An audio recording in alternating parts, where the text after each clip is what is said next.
internautes de Bet7.com, bonjour. Les propositions offensantes des deux médecins français secouent l'Afrique et créent la colère des Africains. Ils comptent venir tester le vaccin BCG en Afrique. Il s'agit des professeurs Camille Loche et Mira, invités sur le plateau de LCI, une chaîne française.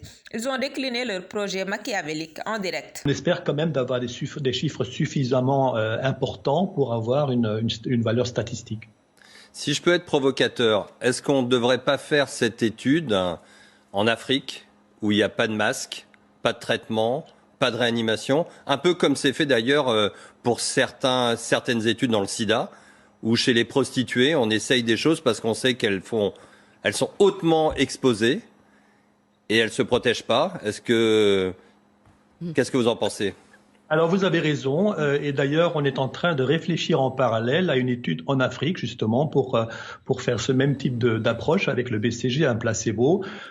La réaction des Africains à cette offense ne s'est pas fait attendre. Elle s'est faite par vague d'indignation. Samuel Eto'o, l'ancien international de football, a été le plus virulent sur son compte Instagram, alors que son compère ivoirien, Didier Drogba, est plus calme.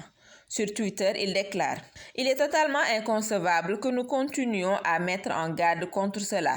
L'Afrique n'est pas un laboratoire d'essai. Je voudrais dénoncer vivement ces paroles dégradantes, fausses et surtout profondément racistes », a-t-il écrit. Au Sénégal, 4 enseignants-chercheurs ont créé un respirateur artificiel. Cela s'est fait à Thiès, à l'école polytechnique où servent ces enseignants. Il s'agit d'un prototype de respirateur artificiel qui pourrait aider le Sénégal à éviter le pire en cas de multiplication des cas graves, cette maladie qui continue sa percée au Sénégal.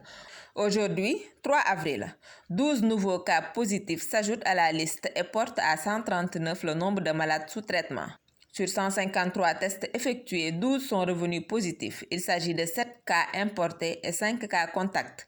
Ces cas importés sont des Sénégalais revenus du Libéria le 29 mars dernier. Ils avaient été interceptés à Vélingara et mis en quarantaine.